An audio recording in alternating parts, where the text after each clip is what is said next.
Hello guys, good morning. कैसे हैं आप सभी? मैं आशा करती हूँ अच्छे होंगे और आप सभी लोगों का हमारे टारगेट क्लासेस में वेलकम।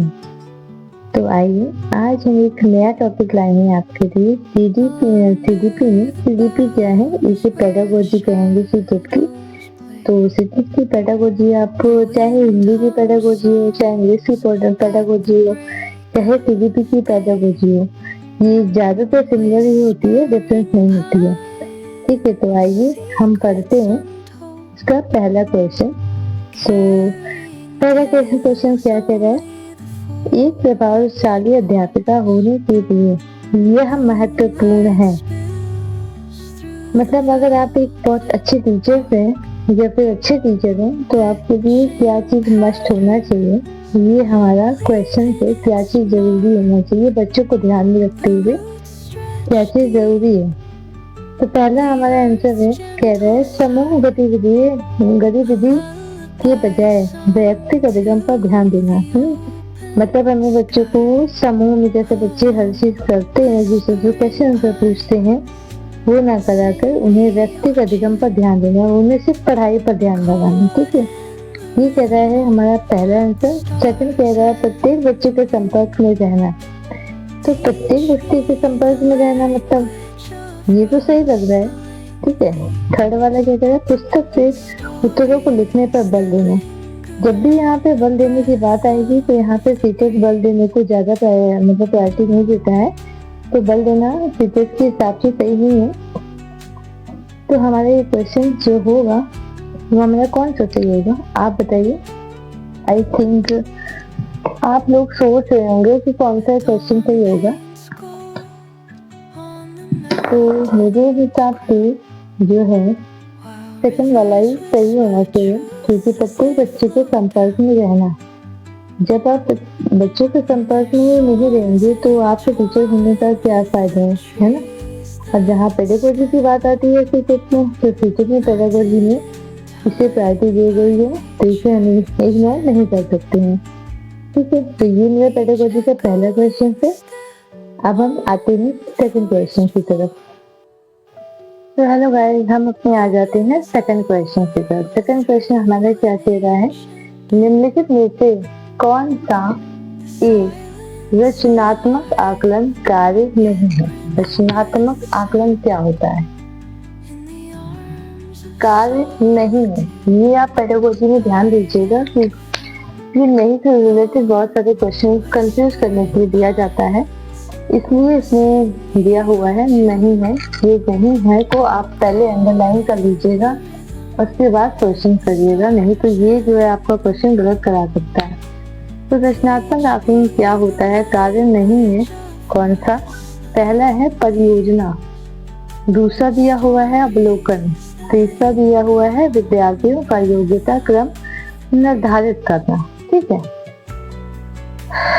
रचनात्मक आकलन कार्य नहीं है।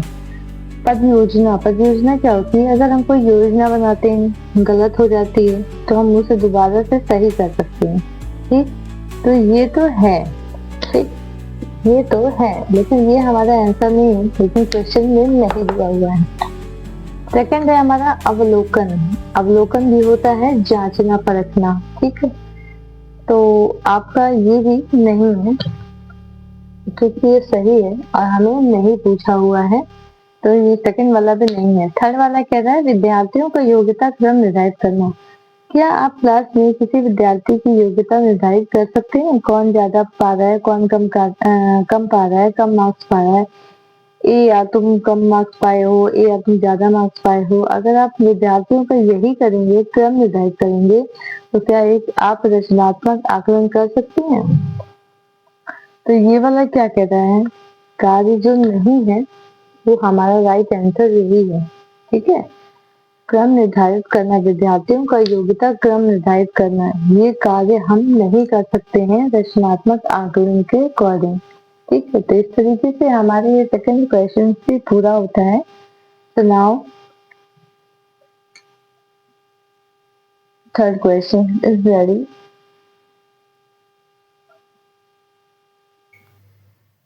हेलो गाइस, तो आ चुका है मेरा थर्ड क्वेश्चन। तो आइए आपको दिख रहा है या नहीं दिख रहा है पता नहीं, देखते हैं एक सेकंड।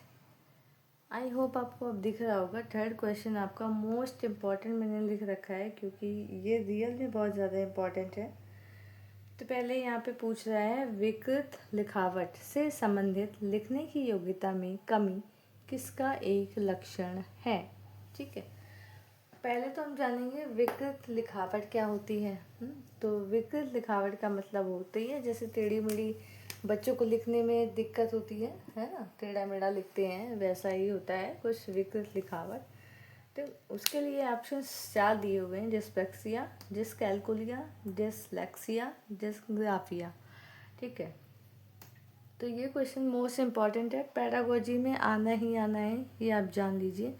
अगर ये ज़्यादा अच्छे से आपने रट लिया है इसको तो बहुत ही अच्छा है, और अगर नहीं रटा है तो अभी भी रट लीजिए। ठीक है, समय विकृत लिखावट से संबंधित, विकृत लिखावट मैंने आपको बता दी है, टेढ़ी मेढ़ी लिखावट। ठीक है, तो डिस्लेक्सिया क्या होता है पहले जानते हैं, और डिसकैल्कुलिया क्या होता है, डिसलेक्सिया क्या होता है, डिसग्राफिया क्या होता है।